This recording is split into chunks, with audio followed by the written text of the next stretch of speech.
Tuhan, saya masih tetap berhenti pada gereja yang bermutu, bukan sekedar gereja besar, banyak jiwa, anggota, itu bagus. Tapi apa artinya besar, kualitasnya kecil. Betul, saudara?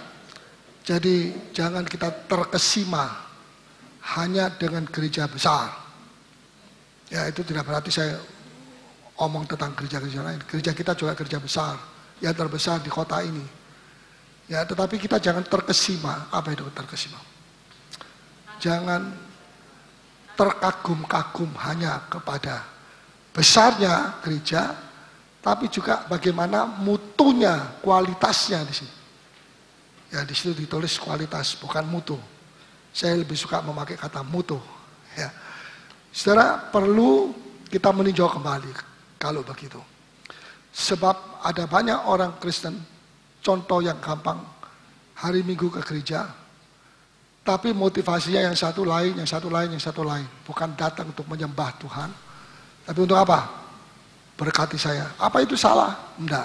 Tapi kalau dari awal kita jadi orang Kristen terus cuma berkat-berkat, kayaknya Tuhan Yesus diukur dengan duit, ya, diukur dengan berkat. Ya, itu bisa mendukacitakan Roh Kudus. Sebab mengapa anak Tuhan datang kepada Tuhan, tapi motivasinya lain. Motivasinya adalah bukan untuk menyenangkan hati Tuhan, bukan untuk supaya berkenan kepada Dia, tapi supaya diberkati jasmani, tok, titik, dot. Saudara, Tuhan tidak mau seperti itu. Hal yang itu bonus, itu cuma bonus. Ngerti bonus? Ya. Kalau kita sungguh-sungguh mencari kerajaan surga, maka apa yang saudara butuhkan? Ini bukan Paulus, ini dia yang ngomong. Tuhan Yesus yang ngomong. Apa yang Anda pilih, butuhkan? Coba bilang, sebut. Apa? Makan, nasi, bubur, kacang hijau, ya, papeda, dan sebagainya. Apa? Waduh, tidak ada yang jawab. Ini berarti saudara tidak perlu pakaian, tidak perlu sandal, tidak perlu rambut. Semua kita perlu. Dan Tuhan janji apa? Diberikan. Amin? Salah. Ditambahkan. Amennya sudah betul. Cuma arahnya keliru sedikit. Saya koreksi. Coba kita baca pasal 6 ayat 33 Matius. Matius pasal 6 ayat 33. Silahkan dibaca.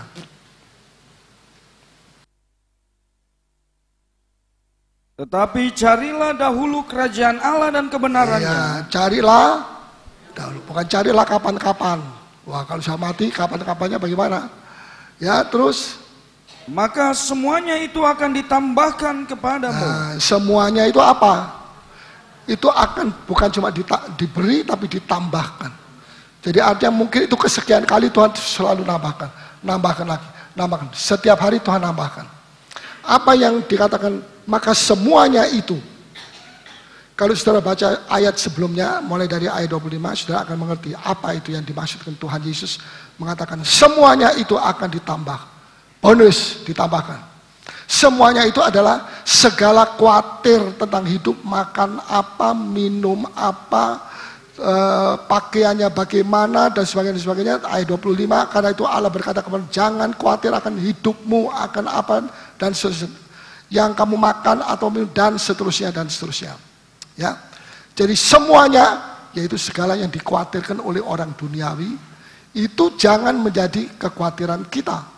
Sebab kalau kita sudah mencari Tuhan lebih dulu dengan segala kebenarannya, maka janji ini bagian B ayat 33, B itu pasti akan mengikuti yang bagian A.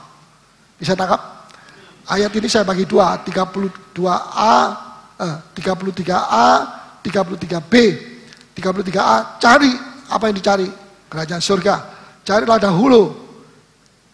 Ya.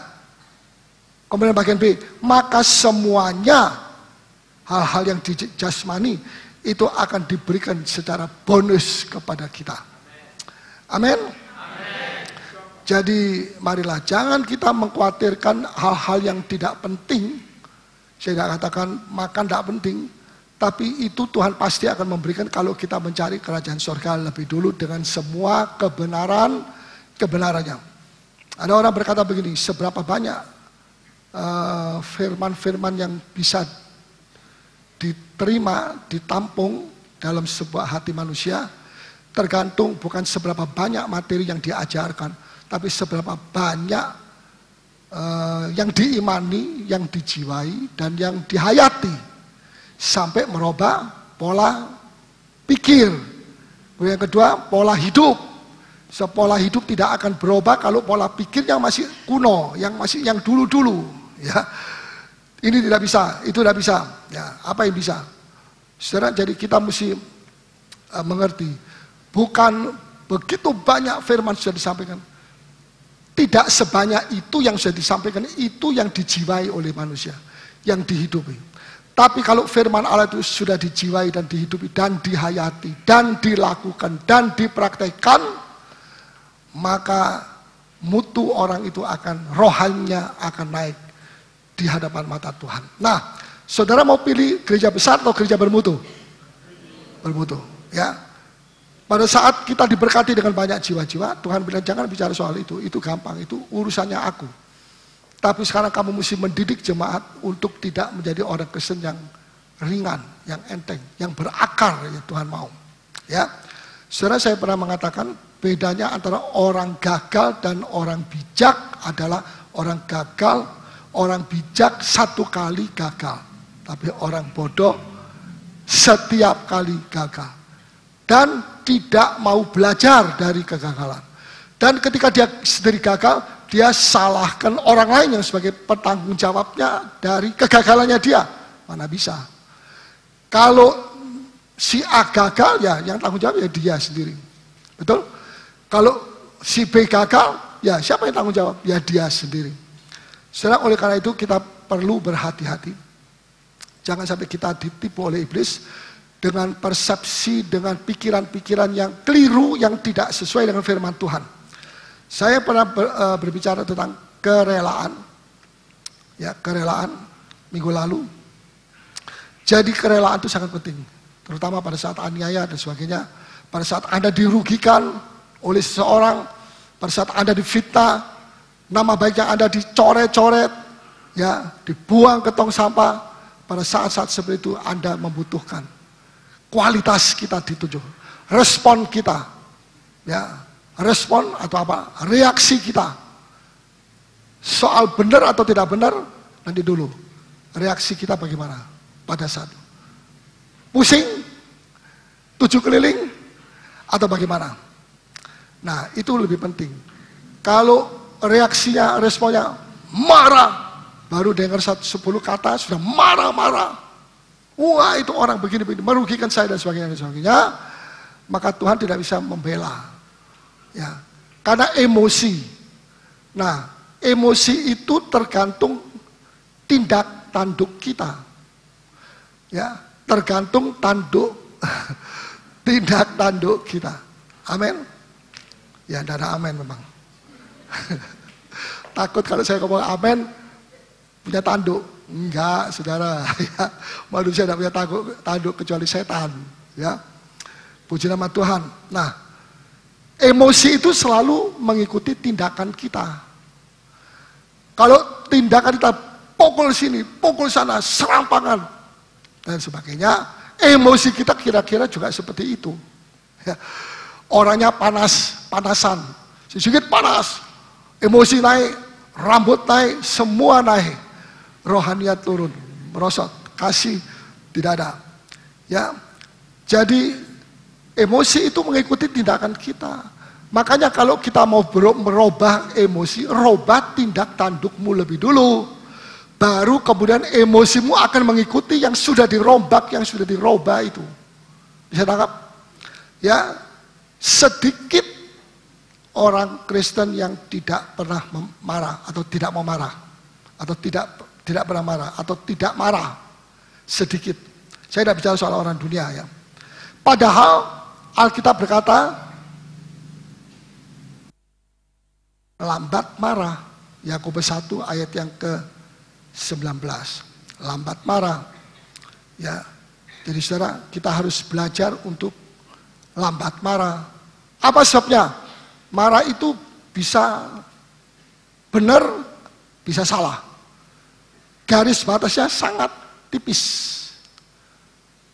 Ya, jadi kita mesti berhati-hati terhadap marah.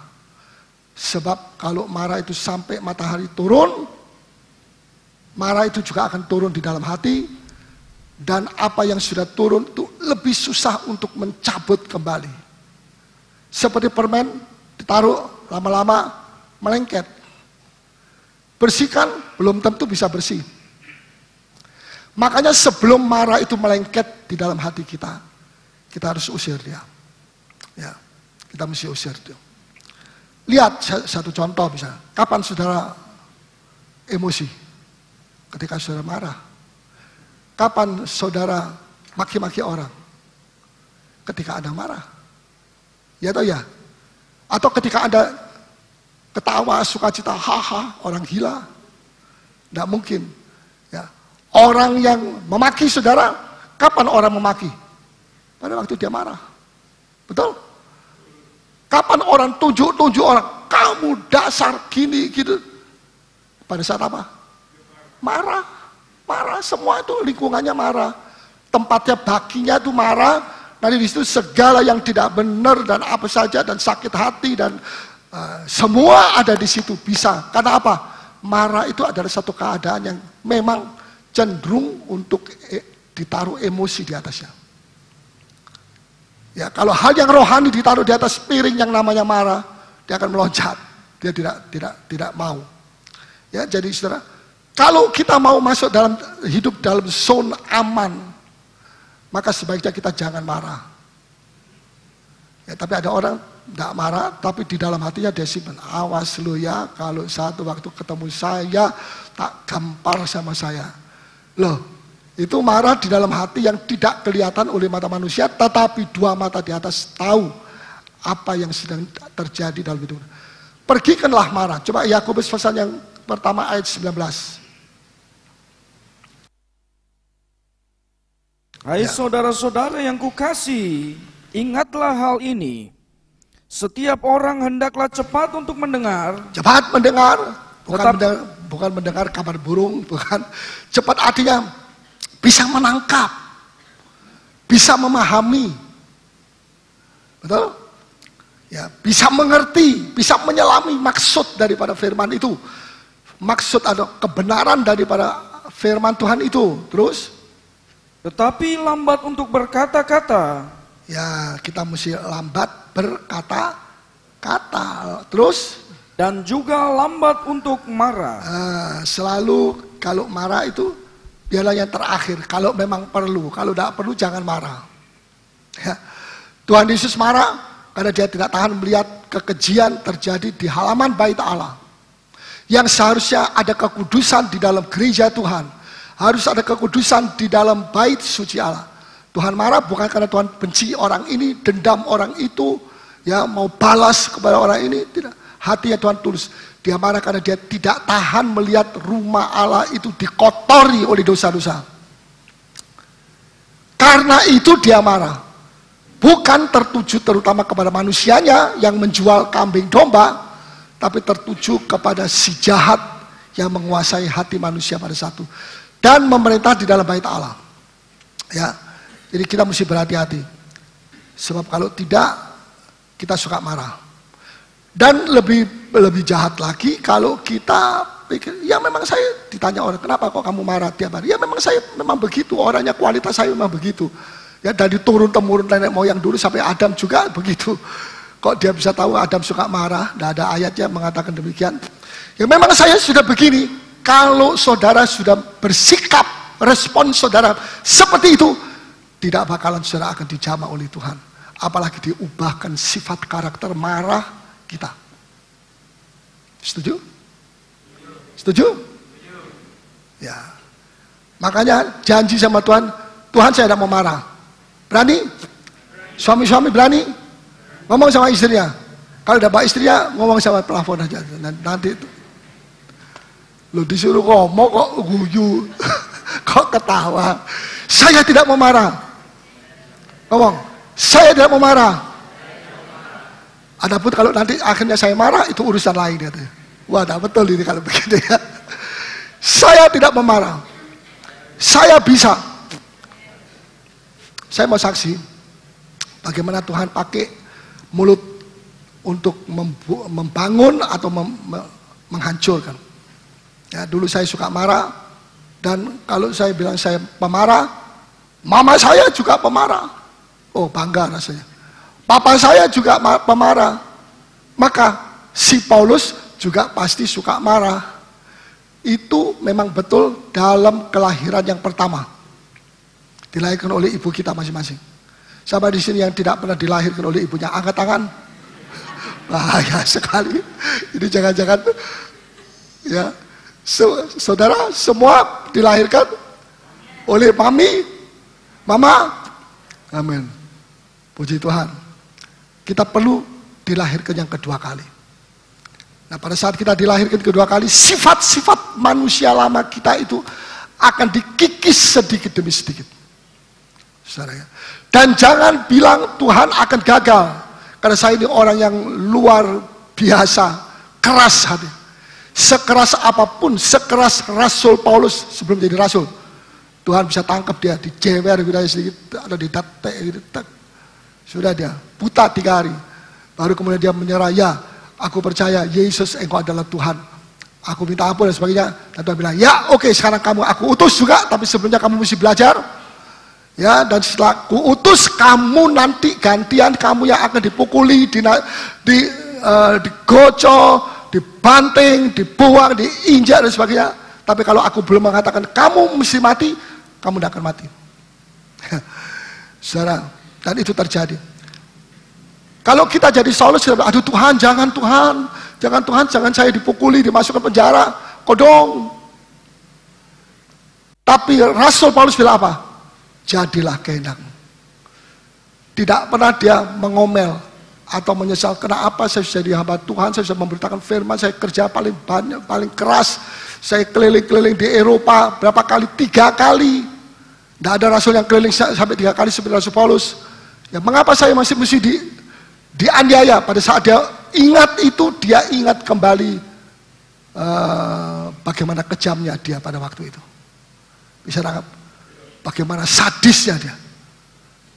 Pengalaman itu dijadikan dasar oleh Tuhan untuk nanti dia gantian yang dianiaya. Untuk kemuliaan. Jangan saya pikir, wah kalau Rasul Paulus disiksa, macam-macam. Semua anak buahnya, semua pendeta-pendeta zaman dulu itu, semua pelayan-pelayan, semua masuk kelder itu, masuk di dalam goa, ya, takut jangan sampai dibunuh oleh penguasa pada saat itu. Tidak. Pengikut-pengikutnya kalau saya baca dalam Filipi, lebih berani, lebih sungguh-sungguh melihat hamba Tuhan yang satu ini masuk penjara. Oh, mereka tidak celinguan, tidak. Mereka lebih sungguh-sungguh, lebih berani menyampaikan firman. Kok bisa begitu ya? Ya itulah, haleluya. Jadi kalau Tuhan mau supaya bangsa itu akan kenal Tuhan, biasanya banyak yang mati syahid lebih dulu. Itu yang terjadi di Korea. Begitu saya sampai di sana landing, pertama tidak dibawa ke hotel, tapi dibawa pergi tempat pendeta-pendeta Korea tahun 1900 dan seterusnya, ya, yang mati syahid. Tiap-tiap foto-fotonya itu penuh, ya, muter begitu, gedungnya besar, semua foto-foto orang mati syahid, pendeta-pendeta mati syahid, pelayan-pelayan Tuhan yang mati syahid. Makanya saya bilang tidak heran kalau Korea itu begitu banyak jiwa datang kepada Tuhan. Indonesia banyak juga, tapi masih kurang dibanding dengan jumlah penduduknya 200 juta lebih. Korea 30 juta. Ada yang tahu berapa tuh? Paling 30 sampai 40. 40. Indonesia 240, 225. Berapa kali? Ya, kalau ada kemajuan di dalam gereja Tuhan di Indonesia, logis. Sebab apa? Sebab ada orang-orang yang mati syahid di negeri ini untuk bangsa ini. Amin. Apa saudara siap? Siap apa? Mati syahid. Jangan takut. Woy. Jangan takut kalau itu orang yang terima karunia. Kalau orang tidak dapat karunia untuk mati syahid, jangan takut saudara akan mati syahid. Tidak. Biar saudara gorok. Ada orang yang gorok sama putus, hidup terus sampai sekarang. Bayangkan, mau coba? Jangan. Jangan. Ya, apa sebabnya mereka begitu berani? Karena mereka rela. Kerelaan, ya. Beban berat, tapi ditanggung oleh hati yang rela menjadi ringan. Tapi beban sekalipun ringan, tapi yang mikul ini hatinya nggak rela, maka jadinya lebih berat daripada yang sesungguhnya beban itu. Ya, lebih jelas ya, beban 10 kilo kita pikul, ya, plus hati rela. Dan karena rela ada sukacita, ya, maka jadinya seperti seolah-olah sisa 5 kilo, separuhnya. Tetapi beban yang cuma 5 kilo kita pikul minus tanpa kerelaan hati untuk memikul itu, jadinya seperti 10 kilo. Kenapa kok berat sekali? Rasanya 2 kali lebih berat. Enggak, coba ditimbang 5 kilo. Tapi mengapa pada saat itu saya pikul jadi seperti 10 kilo? Karena kamu tidak rela menanggung salib bagi Kristus. Amin. Marilah kita minta roh kerelaan. Saya pada tahun 98, 99, 2000, 2001, 2002, 2003, 2004, mungkin sampai 2005, banyak anak orang Kristen dibunuh di Halmahera, di Ambon, di mana-mana. Kenapa? Itu adalah cara Tuhan untuk menambah apa? Menambah orang jiwa-jiwa baru yang akan datang lebih dahsyat lagi. Ya, menambah kuota begitu ya, misalnya ya. Sebab dilihat oleh Tuhan, misalnya ada 10 juta orang Kristen. Wah, 10 juta itu kalau Korea besar, 25%. Tapi Indonesia berapa? Cuma berapa persen? 20 juta misalnya. Ya. Makanya Tuhan bilang, masih ada banyak jiwa-jiwa yang bisa aku pakai menjadi saksi. Ayo, nanti aku akan bangkitkan anak-anak Tuhan yang dahsyat, yang luar biasa. Tetapi untuk itu mesti ada darah yang tertumpah lebih dulu. Darahnya siapa? Darahnya para syahid-syahid. Untuk memperbanyak jiwa-jiwa yang kenal Tuhan Yesus. Saudara, ini sesuatu yang mungkin saya bilang, aduh kok aneh, kok mesti begitu ya, kenapa kok sadis? Tidak, ya, tidak saudara ya. Kita mau baca Mazmur 1, Mazmur 51. Mazmur 51 ayat 14.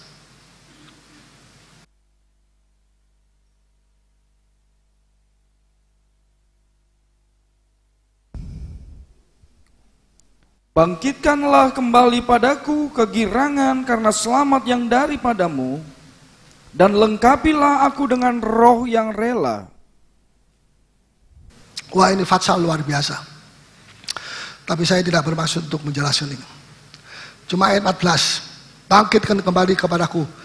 Ini pengakuan dosa Daud yang setelah dia berzina dengan Bathsheba dan lahir anak dan anaknya mati. Ya, dan dia menulis pengakuan dosa pasal 51, dan dikatakan di sini dalam ayat 14, bangkitkanlah kembali padaku kegirangan karena selamat yang daripadamu.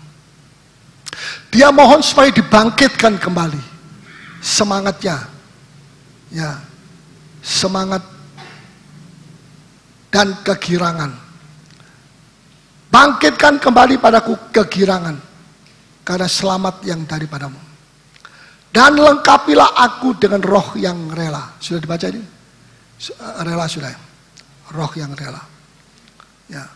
Jadi saudara, kesimpulannya begini, pada waktu Daud jatuh dalam dosa, berzina dengan Bathsheba, sukacita Roh Kudus saat itu dicabut oleh Tuhan, dan hidupnya dia tanpa sukacita. Ya, di sini dikatakan ayat 14, bangkitkan kembali. Sekarang dia minta, Tuhan bangkitkan kembali sukacita itu.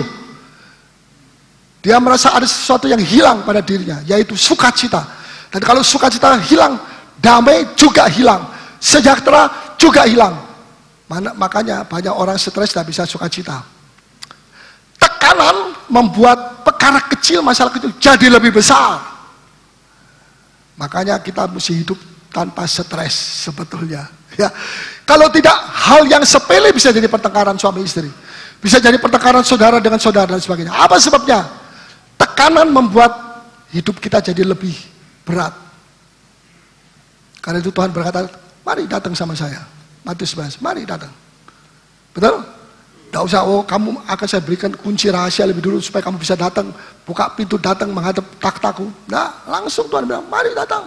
Tidak usah protokol, kalau mau ketemu dengan Bapak Presiden mesti tulis nama dulu, jam berapa, bisakah hari ini Bapak Presiden, kalau tidak bisa nanti kapan, sebulan lagi karena sibuk dalam tempo 1 bulan. Rumit. Tapi kalau kita mau datang kepada Tuhan, kita tidak usah rumit-rumit. Tidak perlu protokol. Tuhan selalu ada di tengah-tengah kita. Tuhan selalu menyertai kepada saudara. Yang percaya, katakan.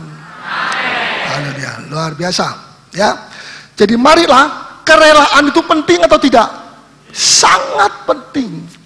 Seringkali kita sudah kehilangan kerelaan, tapi kita tidak merasa.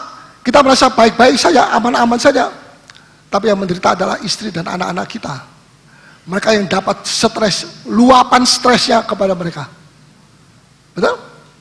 Betul? Kecuali kalau tidak punya anak. Berbahagialah dia, anaknya tidak akan kena stres.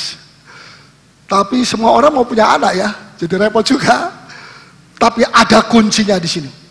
Ya, Daud tidak butuh apa-apa. Daud butuh cuma satu. Roh yang rela. Segala sesuatu, masalah apapun, kalau kita pikul dengan roh yang rela, jadi enak. Seperti kuk yang kupasang, kata Tuhan di atasmu. Tuhan itu lemah lembut. Tidak mungkin orang yang lemah lembut seperti Tuhan Yesus begitu memberikan beban kayu, balok, penuh duri, penuh paku. Ayo, ini kamu pikul. Kayaknya orang sadis yang hanya orang sadis yang bisa berbuat seperti itu ya. Tapi saya tidak percaya kalau Yesus demikian. Karena aku lemah lembut dan rendah, lemah lembut, maka dia tidak akan berbuat sesuatu yang tidak lembut. Dia tidak akan berbicara yang sesuatu yang tidak lembut. Sekalipun mungkin tegas, tapi lembut, bukan tegas emosional. Tidak. Secara Tuhan begitu baik. Untuk apa dia minta roh kerelaan? Untuk didisiplin. Waktu itu dia didisiplin sama Tuhan. Untuk didisiplin. Supaya jangan pada saat dia didisiplin, dia marah, dia pahit hati, dia berontak sama Tuhan. Ya. Untuk apa dia rela? Ketika dihajar, nggak ngomel, walau sakit.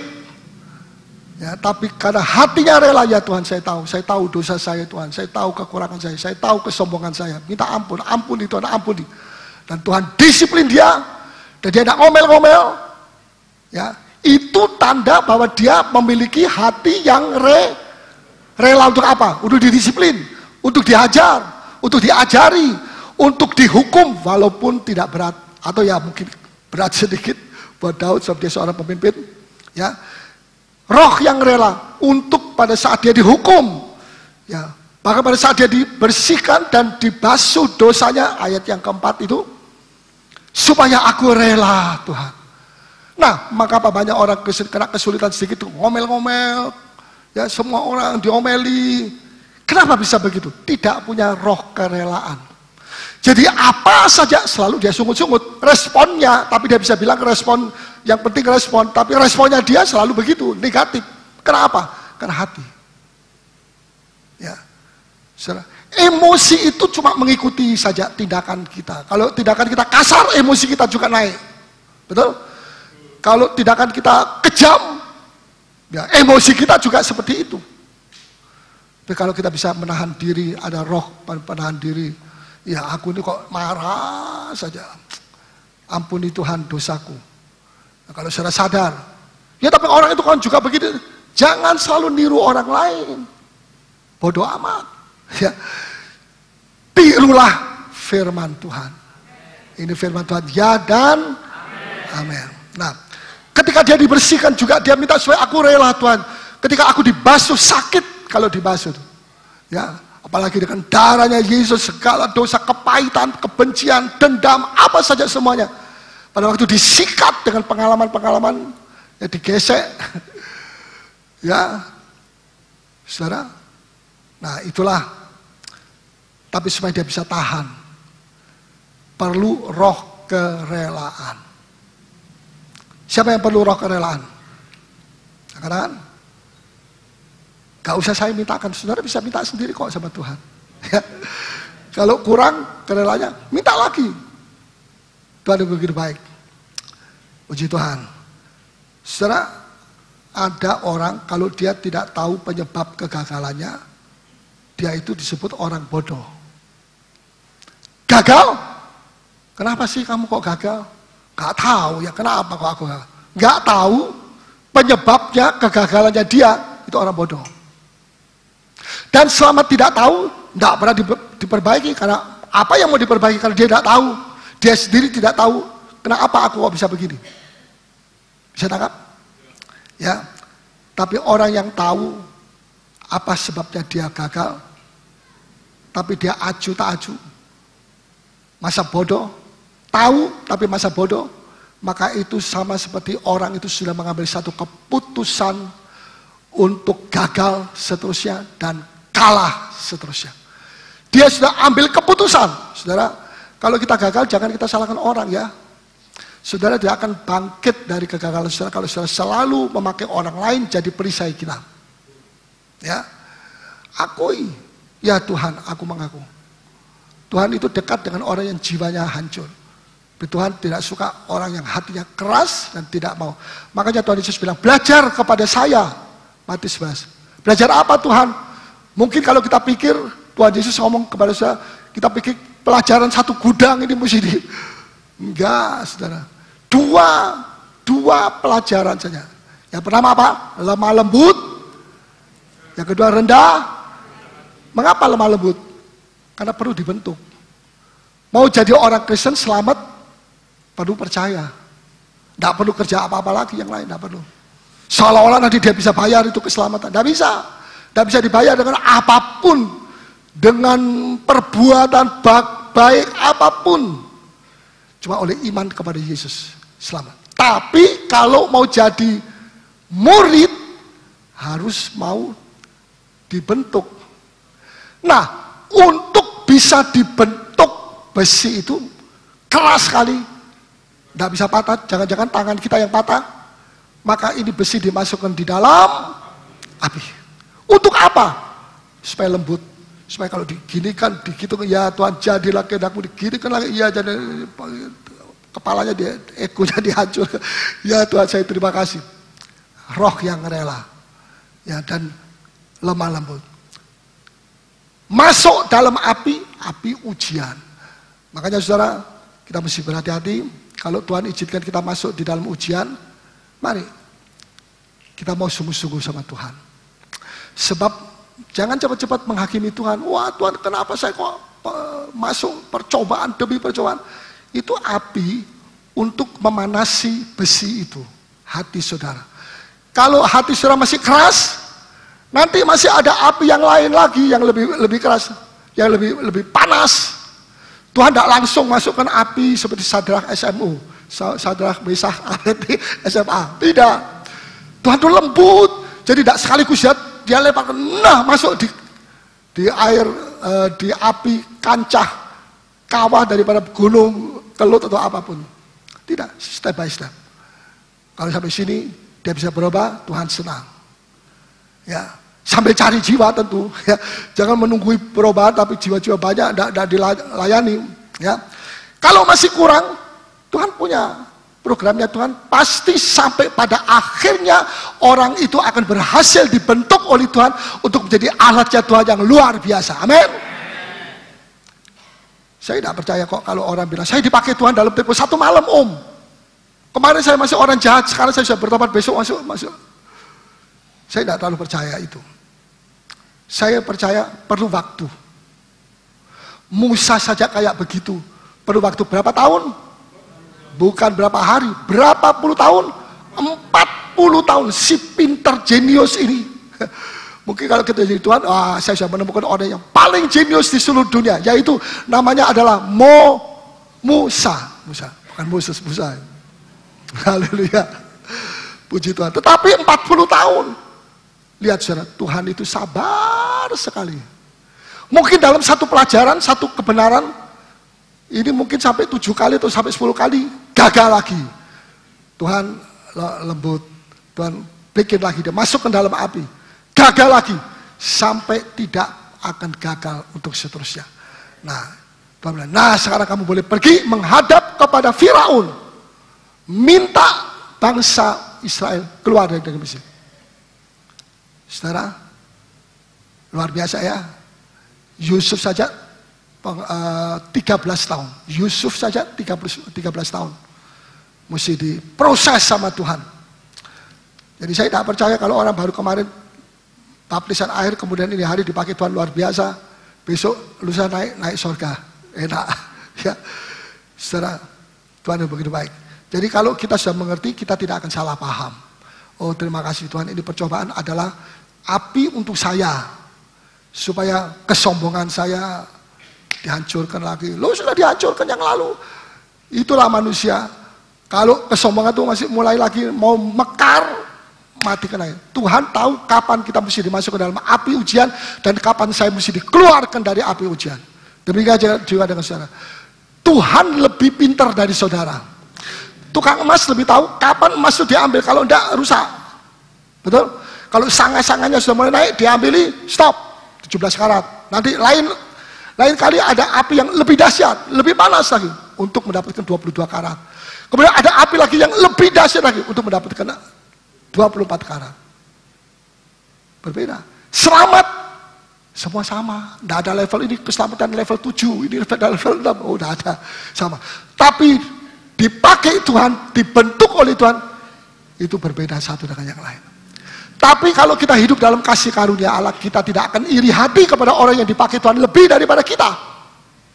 Amen? Kalau kita iri hati, itu berarti kita tidak syukur sama Tuhan yang oleh kasih karunia-Nya sudah membentuk kita menjadi seperti apa adanya ini. Tadi sore saya berdoa sendiri dan saya bilang, Tuhan terima kasih, saya tahu bahwa ini bukan satu kebetulan. Saya tinggal di Makassar, bukan kebetulan. Saya ada di Indonesia Timur, bukan kebetulan. Saya jadi hamba Tuhan sudah 30 tahun lebih di sini, di Makassarnya. Bukan kebetulan. Ya, saya dilahirkan oleh papa mama dengan segala kekurangan, bukan kebetulan. Ya, saudara-saudara saya banyak sekali, tidak ada satu yang keluar dari Jawa. Itu bukan kebetulan, semuanya kebetulan. Semuanya tidak kebetulan. Dan Tuhan itu begitu baik. Dan saya tahu, saya lebih yakin lagi. Saya tidak mau ikut-ikutan, wah saya mau jadi seperti dia, saya mau jadi seperti dia. Ya, karena saya sudah mengerti apa maksud Tuhan. Saya sudah bisa menerima, Tuhan memang Engkau mau saya melayani di daerah ini. Tadinya saya pikir-pikir, apa sih? Jawa kan lebih banyak orang, perlu. Nah seringkali pikiranmu nggak sama dengan pikiranku, makanya seringkali clash. Nah kalau saya clash, ngadili Tuhan. Oh Tuhan, Engkau tidak tahu, saya ini orang tuanya.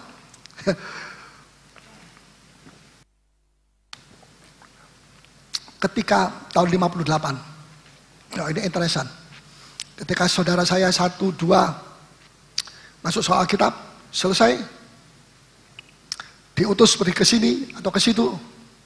Pagi bangun jam 4 pagi, naik kereta api dari Surabaya pergi Tasikmalaya atau dari Bali, macam-macam. Pokoknya di daerah Jawa.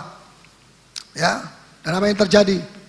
Pada saat itu saya punya kakak dua kakak saya, tahun 57. Menjadi hamba Tuhan, menyerahkan diri. Ya. Dan ketika mereka berpamit sama papa mama, papa tahan. Ya nak, aku berkati kamu ya. Ini. Oke. Ketika mama tidak mau. Jangan dibawa sama mama. Nangis di tempat tidur. Ya kenapa? Aduh anakku jadi pendeta. Melarat, kere, Jawa itu memang kere, betul kere. Aduh, nangis, mama nangis. Ya, anak-anak yang lain bilang, ma jangan nangis, mesti pengucap syukur, anakmu dipakai Tuhan, dipakai jadi hamba Tuhan itu lebih hebat dari dokter, lebih hebat daripada insinyur, lebih hebat dari apa saja. Wah, tidak bisa terima, nangis. Kemudian 2 tahun kemudian ada satu kakak saya lagi yang masih hidup sekarang. Dia juga diutus pada pagi itu, mama nangis lagi, papa, ya sudah, Tuhan menyertai kamu. Ya nak, Tuhan pakai kamu. Terus ada satu orang bilang kepada ibu saya, Ibu, ada satu kisah baru saja terjadi di Jerman.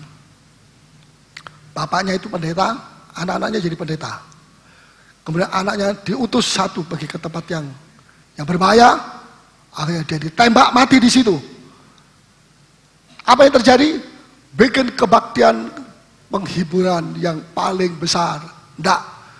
Dia bilang, saya akan utus anak saya yang kedua ke sana. Masuk sekolah Alkitab. Diutus di sana, mati lagi, tembak. Begitu sampai anak ketiga, anak keempat, dia bilang, aduh sudah Tuhan, saya tidak mau lagi. Tadi anak keempat saya ini juga ini mati lagi. Dia utus lagi. Itu kelebihannya orang Barat zaman dulu ya. Misalnya orang Barat sekarang sudah ateis, banyak yang tidak percaya Tuhan, seperti di Amsterdam dan sebagainya. Sayang, narkoba dan sebagainya. Mereka itu dulunya kita dengar firman Tuhan dari mereka, bukan dari orang lain, bukan dari orang Jepang atau orang Vietnam, tidak. Kita mesti doakan. Patut kita mendoakan karena kita dengar firman dari mereka juga. Ya. Jadi setiap kali dibunuh, dia kirim lagi. Lah mama ini kan anaknya kan tidak dibunuh, pergi ke daerah sini, daerah sana, ada pendetanya, mengembalakan dia, melatih dia dan sebagainya. Kan lebih bagus ini daripada yang itu mati. Kalau kita orang Indonesia yang jadi seperti itu, mati. Cukup Tuhan, terima kasih Tuhan. Engkau Allah yang sangat tidak baik.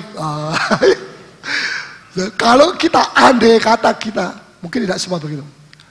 Ya, tetapi ibu yang satu dibilang, aku serahkan. Kenapa? Karena semua ini datang dari dia. Dia yang beri kepada saya. Segala puji bagi Tuhan kalau saya bisa mempersembahkan kembali. Setiap anak yang dibunuh itu adalah satu persembahan yang luar biasa. Itu upahnya nanti di surga itu luar biasa. Ibu itu. Ya. Tapi perlu roh kerelaan. Kalau tidak ya nangis terus begitu. Ya waktu itu dia tidak terlalu mengerti firman Tuhan. Tapi Tuhan tidak melihat itu. Tuhan melihat hati kita. Ya. Saudara, itu sebabnya kita yakin bahwa Tuhan itu selalu menyertai kepada saudara sekalian dan kita sekalian semuanya. Nah, saya mau tunjukkan kepada saudara satu hal, ya.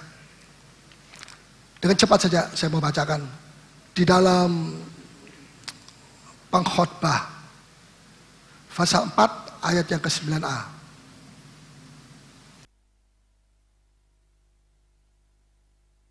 Pasal 4 ayat 9a. Berdua lebih baik daripada seorang diri, Ya. karena mereka menerima upah yang baik. Ya, saudara, saya mau tunjukkan kepada saudara bahwa berdua itu lebih baik daripada seorang diri. Terutama suami istri, ya, dan saudara bersaudara. Di sini dikatakan, saya mau tunjukkan kepada saudara kegunaannya seorang teman yang baik yang memberikan semangat. Jangan bergaul dengan orang yang selalu negatif. Kita mesti saksi kepada dia. Tapi kita tidak bergaul sampai akhirnya kita tiru-tiru sama dia. Ya. Di sini dikatakan ayat 8, ada seorang, ayat berapa? 9a. Berdua lebih baik. Coba tolong ditulis berdua. Nomor 1. Berdua. Ya. Lebih baik. Katakan lagi, berdua bukan baik, lebih baik daripada seorang diri. Apa saja? Ya apa saja yang mereka lakukan itu lebih baik daripada kalau seorang diri. Ya, misalnya menerima upah, upahnya akan lebih baik kalau untuk 2 orang daripada 1 orang. Ya, pekerjaan, 2 orang melakukan pekerjaan lebih baik, hasilnya lebih baik daripada 1 orang. Ya. Kualitas pekerjaan, semangatnya juga lebih baik, ya, saling menguatkan lebih baik, semuanya lebih baik. Dan kalau saudara mau lebih baik, maka saudara harus jangan hidup sendiri. Perlu teman yang memberi kekuatan selalu kepada kita. Ya, terus ayat 9b. Karena mereka menerima upah yang baik dalam jerih payah mereka. Ya, Upah, kalau dikasih upah yang bukan upah yang jelek, tapi upah yang tulis upah yang baik. Terus ayat yang ke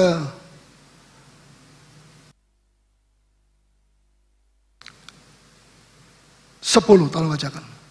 Karena kalau mereka jatuh, yang seorang mengangkat temannya, Ya, tetapi wahai orang yang jatuh, yang tidak mempunyai orang lain untuk mengangkatnya.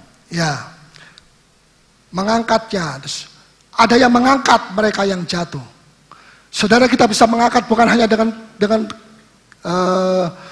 tangan kita bisa mengangkat dengan kata-kata yang memberi kekuatan kepada orang itu. Kita bisa bisa mengangkat mereka dengan kasih, perbuatan kasih, walaupun kita tidak mengatakan apa-apa dengan perkara, tapi kita memberikan sesuatu dengan kasih, itu bisa mengangkat mereka, ya. Dan juga dengan belas kasih. Kalau saudara mau menjadi saksi Tuhan, saudara belum punya belas kasih, minta lebih dulu sama Tuhan. Dan Tuhan akan memberi. Kapan Tuhan beri? Pada saat saudara bersaksi. Pada saat itu belas kasih akan ditaruh oleh Tuhan di dalam hati saudara. Jangan orang pikir nanti masih belum ada belas kasih. Mesti minta dulu sama Tuhan. Om Paulus bilang mesti minta. Jadi saya tunggu seminggu, tunggu sebulan, tunggu setahun. Enggak bersaksi, enggak bawa jiwa. Karena apa? Belum punya belas kasih. Disuruh doa, disuruh minta sampai merasa. Enggak perlu merasa kalau belas kasih. Kerjakan, maka pada saat saudara kerjakan, saudara akan tahu bahwa inilah belas kasih Tuhan. Amin. Ya, Tuhan begitu baik sekali lagi. Ya, jeripaya. Saya tambahkan, saya selipkan jeripaya itu, jeripaya kita tidak sia-sia. Ada ayatnya toh, 1 Korintus pasal yang ke-15 ayat 58. Enggak usah baca. Nah, kemudian ayat 10 sekarang kita baca. Ayat 10, pasal 4 ayat 10. Karena kalau mereka jatuh, yang seorang mengangkat temannya. Ya, jatuh, diangkat, ditulis apa tadi? Ya, jatuh ada yang mengangkat, ya. Terus? Tetapi wahai orang yang jatuh, yang tidak mempunyai orang lain untuk mengangkatnya. Ya, dia sendiri. Ya, terus? Ayat 12a. Dan bila mana seorang dapat dialahkan, Ya. 2 orang akan dapat bertahan. Nah, 2 orang bisa bertahan, tulis. Bisa bertahan. Ya, bisa bertahan. Jadi kalau saudara mau bertahan, jangan seorang diri. Ya. Makanya perlu komsel. Kalau saudara tidak tahu sudah mesti komsel di mana, saudara bisa lihat nanti satu waktu. Ya, dibuatkan brosur-brosurnya, ya. Silakan terus. Tali 3 lembar tak mudah diputuskan. Ya, tali 2 lembar tidak mudah diputuskan. Terus? Lebih baik seorang muda miskin tetapi berhikmat. Sekian. Oke. Ya, jangan bergaul dengan teman yang tidak memberi semangat, malah melihat jatuh didiamkan saja, dibiarin saja. Itu teman merugikan. Kalau teman itu merugikan saudara, saudara harus berhati-hati. Ya, ada satu kisah yang betul-betul terjadi. Seorang pelayan Tuhan di Palu, suami istri dari sini, suaminya jadi tukang kritik yang dahsyat. Dahsyat, saya bilang dahsyat. Ya, dan mungkin istrinya sudah memberi nasihat, tetapi dia tidak mau. Dia kritik semua. Dasar orang pengkritik, matanya pengkritik, ya semua buat dia tidak benar. Belum tentu tidak benar. Tapi buat dia, oh itu salah, ini salah. Coba bisa. Ya, orang-orang demikian saya mau tanya, apa yang Anda bisa lakukan? Coba tolong lakukan, dan saya mau lihat apakah lebih baik dari itu. Kalau lebih baik, saya angkuti jempol. Kalau enggak, sudah mesti bertobat lagi. Mulut saudara belum sungguh-sungguh dibersihkan oleh Tuhan. Nah, setiap kali ditelepon oleh seorang saudaranya sendiri dari Makassar ke Palu, dan ini saudaranya sudah keluar dari gereja Petra, ya, dan dia begitu banyak menjelekkan Petra, menjelekkan ini itu, menjelekkan Paulus. Orang bilang, memberitahu saya bilang, saya mintakan ampun orang ini, dan saya bersyukur sama Tuhan bahwa saya menjadi seperti Yesus. Dia juga diolok, difitnah, diapakan, cuma ya atau ya. Ya, jadi saya bisa memiliki satu pengalaman kecil untuk menjadi serupa dengan Yesus, itu luar biasa. Banyak orang ingin menjadi serupa, tidak bisa menjadi serupa. Saya menjadi serupa. Kalau menjadi serupa bukan berarti kita luar biasa dapat harta seluruh dunia, bukan begitu ya. Nah, sampai satu waktu suaminya ini terus mengkritik pendeta. Apa yang terjadi? Pada suatu ketika istrinya tidak ada, rumah itu kebakaran. Bau asap sudah masuk menusuk hidung dan sebagainya, dan dia sudah hampir mati. Mau dibuka pintunya juga tidak bisa dibuka. Sudah penuh dengan asap, tidak bisa melihat lagi siapa yang ada di depanmu. Tidak. Dia teriak, tolong, tolong. Tidak ada orang. Tolong, tolong. Tidak ada orang. Ya, sampai terjadi sesuatu, saya lupa bagaimana, pokoknya akhirnya dia diselamatkan. Dia bisa dibuka, bisa dikeluarkan dari kamar di mana dia tidur di situ. Untung tidak mati. Masih Tuhan berikan kesempatan kepada dia. Langsung dalam kesempatan pertama, istrinya terbang ke sini, datangi adiknya. Kamu ini hampir membakar, membunuh adik kakakmu sendiri. Diceritakan begini. Mulai sekarang saya tidak mau kamu telepon lagi ke Palu. Sebab hampir kakakmu mati. Jadi kalau kakakmu mati, kamu bisa berbuat apa? Ya, sudah tidak punya duit, melarat dan sebagainya. Mau apa lagi dia? Ya. Dan suami istri dokter ini, dia diberkati oleh Tuhan. Sejak itu tidak lagi mau pernah teleponan dengan gosip, ya, dengan ngerumpi, dengan segala hal yang tidak benar, yang tidak baik. Saudara, pentingnya seorang teman yang bisa mengerti, yang bisa mengangkat hidup kita, bukan menjerumuskan. Manusia itu, kejahatan manusia itu begini, kalau dia mengalami sesuatu cedera, misalnya dia mau supaya orang lain juga cedera, semua cedera, dia senang melihat orang banyak seperti itu jahat sekali. Itu sifat daripada iblis. Pernahkah saudara sudah mengalami sesuatu cedera atau apa, dan saya lihat orang itu juga mengalami seperti itu, hati sedih. Tuhan, jangan sampai dia mengalami seperti saya, ampuni dia. Pernahkah saudara berbuat seperti itu? Bukannya dalam hati diam-diam, puji Tuhan, ini sekarang waktunya dia mati, mau kau macam-macam. Jangan. Ya, Tuhan itu begitu baik. Carilah, berikan semangat. Mana semangatnya? Di situ bersama. Tapi saudara ini bukan memberi semangat, memberi apa? Memberi racun. Bayangkan kalau seminggu 2-3 kali telepon, racun demi racun dimasukkan sedikit demi sedikit, jadi apa? Tapi untung Tuhan marah, tetapi Tuhan masih memberi masih ada Tuhan batasi, tidak mati. Kalau dia mati saat itu, saya tidak tahu tempatnya di mana dia. Ya. Jadi jangan gampang-gampang dengar omongan orang kemudian saudara jadi cenderung ke situ atau ke sini. Jangan. Ya. Ada orang-orang, saya tahu tidak mungkin ada seorang pendeta semua senang sama dia. Tidak ada. Tuhan Yesus saja banyak yang tidak senang sama dia, betul? Yang tidak suka sama dia, betul? Ya, kenapa kita mau lebih suci? Kita mau lebih hebat, lebih kudus daripada Yesus. Kalau kita bisa menjadi seperti dia saja, itu sudah luar biasa. Mempelai perempuan surgawi. Amin. Ya. Mau bersemangat, tidak punya semangat, orang itu datang memberi semangat. Ini teman yang baik. Ya. Ini pelajaran supaya saudara pilih-pilih kalau mau cari teman, ya pilih-pilih. Ya. Yang keenam, 2 itu bisa bertahan. Ada ketahanan yang luar biasa. Dan yang ke-7, tidak putus asa. 3 tali dikuncir jadi 1, tidak putus. Dikatakan tidak putus, artinya tidak putus asa, tidak putus harap. semuanya ada 7, 1, 2, 3, 4, 5, 6, 7 poin, 7 berkat kalau kita memiliki teman yang baik, ya, teman yang membangun iman saudara. Saudara mendapatkan 7 macam berkat. Saudara dengar baik-baik, 1 berkat aja sudah luar biasa, apalagi 7. Siapa yang mau 1? Angkat tangan.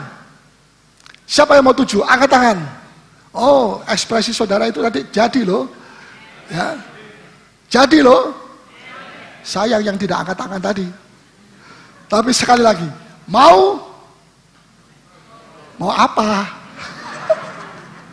Mau diberkati.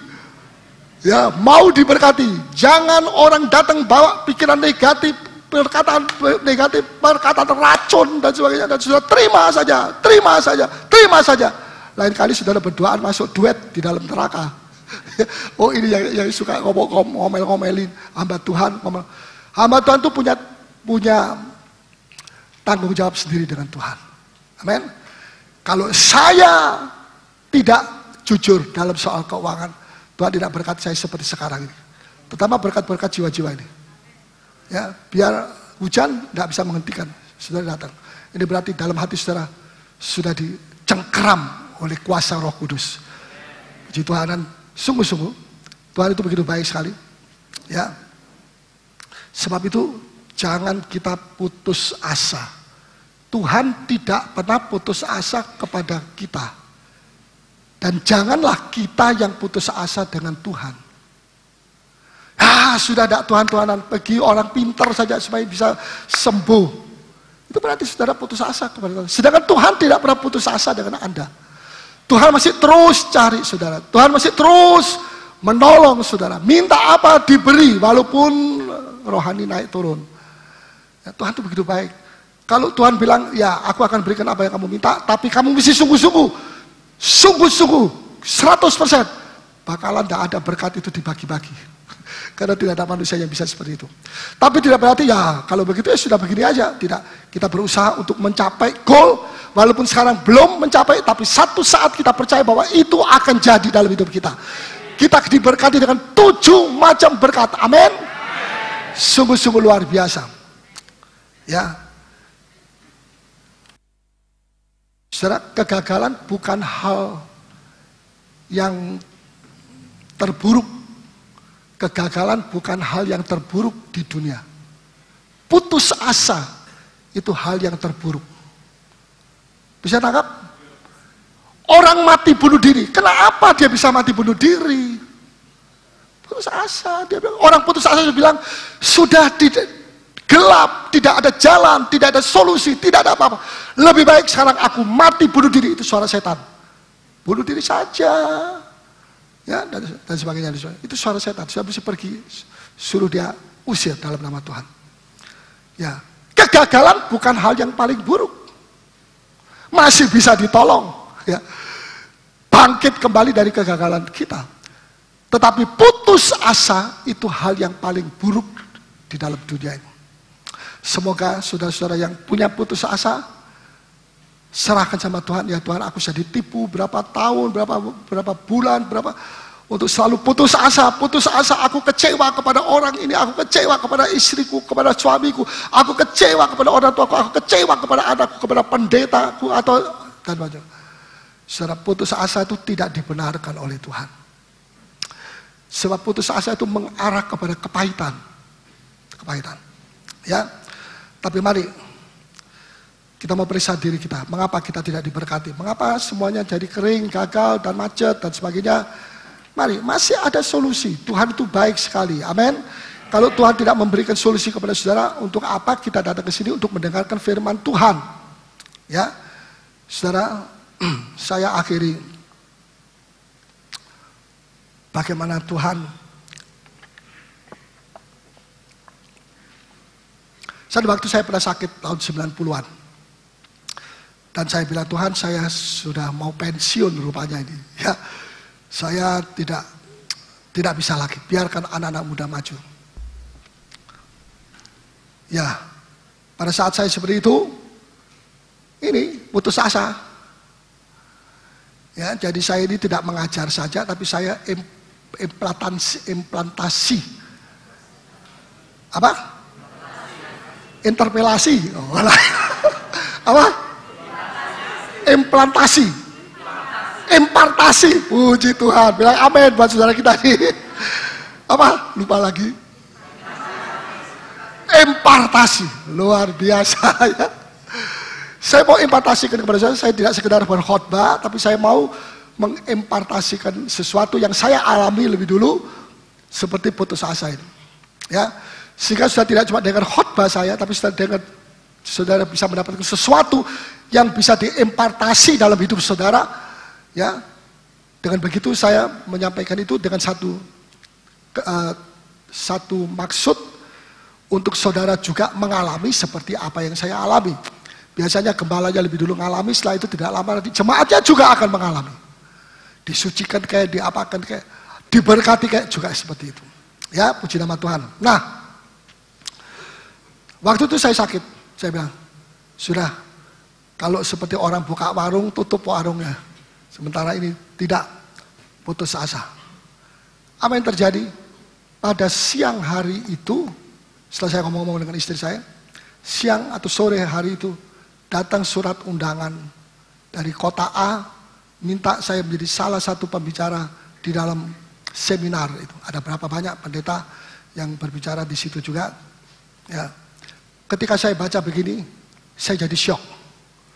Dalam hati saya bilang begini, oh Tuhan masih percaya kalau begitu kepada saya. Tuhan masih melihat saya dan masih pantas untuk saya melayani dia. Dan Tuhan berbicara tidak seperti muka dengan muka, tapi Tuhan berbicara dengan bahasa surat. Ya. Tuhan punya 1001 macam cara untuk berbicara kepada kita. Ya. Dan dengan surat yang saya terima itu, seolah-olah Tuhan berkata, waktumu belum tiba, kamu belum mati, kamu masih mesti melakukan pekerjaanku, karena kamu belum sampai kepada garis akhir. Kalau sudah sampai garis akhir, malam ini kamu mati, aku akan jemput, tapi masih belum. Kamu masih harus selesaikan semua dengan buah-buahnya. Terima kasih Tuhan, kalau Tuhan masih percayakan kepada saya. Ya, dan Tuhan begitu saya punya pikiran itu, langsung tidak lewat 1 kali 24 jam surat datang. Dan itu orang bodoh pun mengerti bahwa kalau ada surat seperti itu berarti kita masih mesti melayani Tuhan, melayani jiwa-jiwa. Amin. Ya, dan itu semua adalah kasih karunia Tuhan yang luar biasa. Dan saya percaya 15 tahun yang lalu itu terjadi, atau 16 tahun yang lalu itu terjadi.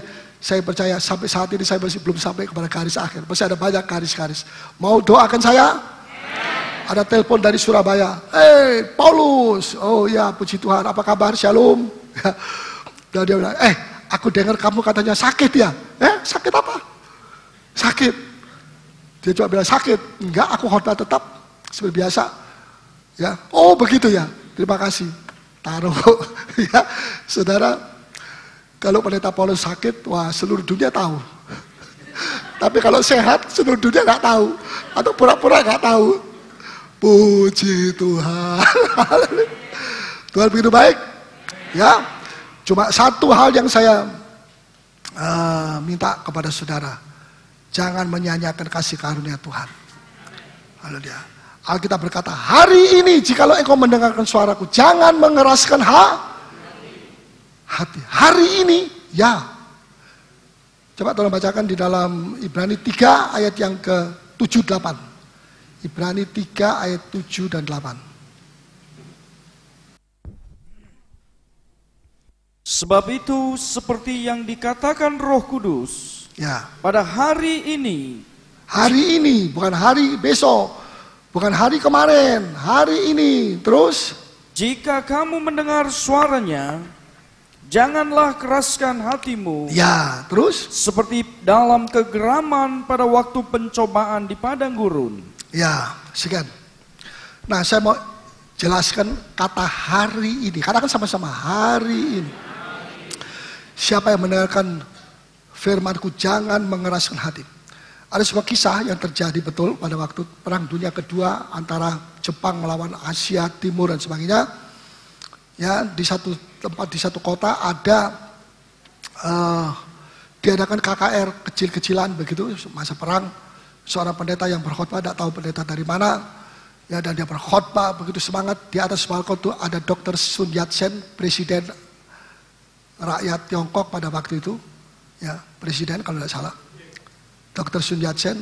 Dan dia bawa satu temannya, siapa di sini namanya Dr. Sun Yat-sen? Tidak ada. Dia bawa satu teman pejabat tinggi juga. Duduk di balkon, maklum orang besar, ya. Dan dia dengan firman Tuhan, selesai firman Tuhan, pendetanya menantang, siapa di antara saudara yang mau terima Yesus Kristus sebagai Tuhan dan Juru Selamat, silakan maju. Sun Yat-sen, kok bi, maju, terima Tuhan Yesus, bagus itu, ya. Jangan malu, jangan takut, jangan malu. Harga diri kita itu apa, seberapa? Besok kita mati, kita tidak bisa membawa harga diri kita. Oh, sedikit menginjil si Sun Yat-sen, ya. Jangan pikir-pikir lagi. Pejabat bilang, aku mau pikir-pikir lagi. Sampai kapan? 1 minggu. Nanti aku akan kasih jawaban kepada kamu, aku mau terima atau tidak Tuhan Yesus Kristus Juru Selamat itu. Nah, saudara, apa yang terjadi? Dia tetap tidak mau, dan akhirnya pulang 1 minggu lagi. Tapi malam itu atau menjelang paginya, pesawat terbang Jepang bom, bom, termasuk kantornya dia dibom, dan dia sendiri juga ada di situ, dia mati. Andai kata 1 hari yang lalu dia terima Yesus, andai kata. Ini satu hal memperingatkan kita, jangan kita main-main dengan kemurahan Tuhan. Oh, saya tidak main-main dengan kemurahan Tuhan, tapi cuma main-main dengan waktu-waktu. Sama, itu waktu adalah kemurahan Tuhan. Kalau kita masih bisa hidup, itu kemurahan Tuhan. Bukan kalau kita hebat sampai manapun bisa mati kalau tidak hati-hati. Nah, sudah, pada saat dia dibom, mati. Apa yang sedang terjadi? Begini, Tuhan beritahu kepada saya.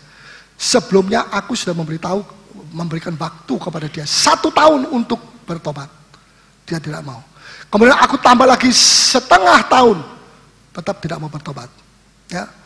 Kemudian aku masih tidak vonis, tapi aku masih memberikan 3 bulan, tetap seperti itu, hidup dalam dosa.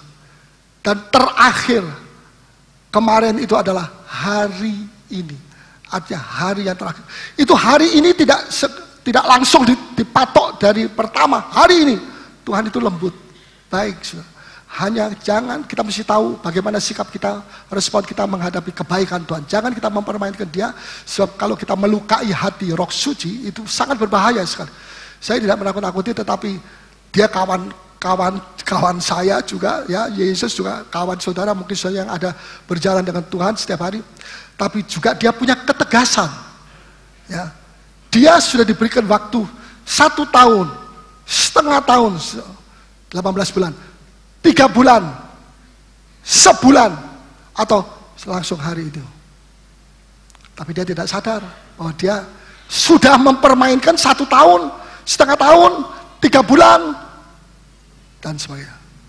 Jangan sampai kita merasa tidak tahu apa-apa, bahwa kita sudah bermain-main dengan kemurahan Tuhan. Kemurahan Tuhan itu saya hormati, saya hargai. Kemurahan itu apa sih? Mau lihat dan tidak, itu di dalam alam roh kemurahan itu, ya. Dan kita bisa memberikan kesaksian bahwa kita tidak mempermainkan kemurahan Tuhan, yaitu dengan jalan kita bertobat. Kita percaya Tuhan Yesus. Yang sudah percaya Tuhan Yesus belum bertobat, bertobatlah. Ya, yang masih suka apa itu? Maco. Yang masih suka, yang masih suka ganja, yang masih suka nipu sini situ, bertobat dong. Jangan kita berkamuflase dengan nama Yesus Juru Selamat, dan saya bisa berbuat apa-apa. Tetap terus seperti yang dulu belum terima Yesus, bisa. Tambah istri, bisa juga. Wah, itu Injil palsu tuh, tak betul. Ya, marilah ini, siapa tahu hari ini menjadi hari terakhir orang itu. Saya tidak mengharapkan saudara semua mati, jangan. Tetapi ini adalah kesempatan, kemurahan Allah. Mari, ya, ada satu ayat mengatakan, satu tulisan, bahwa kita itu menghormati kemurahan Allah dengan hidup di dalam pertobatan. Nah, ada satu ayat mengatakan, pada waktunya, segala sesuatu itu indah pada waktunya. Amin. Pengkhotbah pasal berapa? 3 ayat. Betul apa tidak? Ya sudahlah, pokoknya tahu sendiri. Ya, saudara, segala sesuatu indah pada waktunya. Ya. Nah, kalau tidak pada waktunya seperti pejabat tinggi ini, nggak indah, mengerikan, kematian, dan apa saja terjadi. Yang mestinya tidak perlu itu, kalau dia mau terima Yesus Kristus, dia mau bertobat, maka hidupnya dia itu indah pada waktunya itu. Berarti hidupnya itu ajaib, hidupnya itu berkenan kepada Allah. Sebab dia menerima hari ini sebagai hari tantangannya dia. Tapi kalau dia tidak mau menerima itu, maka hari itu menjadi hari yang menyedihkan. Dan hidupnya menjadi hidup yang sia-sia, mati sia-sia. Belum percaya Tuhan, mati sia-sia. Saudara, mungkin ini kita tidak sama bentuknya. Mungkin hari ini mungkin bagi saudara untuk harus mendisiplin diri. Hari ini mesti buat komitmen, terserah apa saja. Tapi jangan, saya mohon dalam nama Tuhan, jangan kita mempermainkan kemurahan Allah. Kemurahan Allah itu luar biasa. Amin. Luar biasa. Amin. Ya, siapa yang telah menerima kemurahan Tuhan yang luar biasa? Coba angkat tangan. Oh, luar biasa. Saudara datang ke sini pun ini kemurahan Tuhan. Di luar hujan itu kemurahan Tuhan. Ya, dengar firman Tuhan ini kemurahan Tuhan. Saya masih bisa berdiri ini juga kemurahan Tuhan. Oh, haleluya.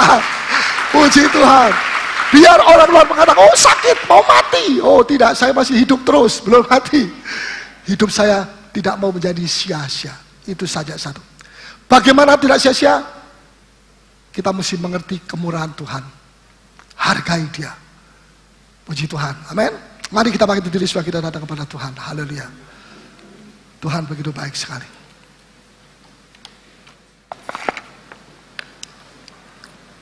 Kasih yang terindah, hati yang mulia, karya terbesar dalam hidupku. Kasih yang terindah, hati yang mulia,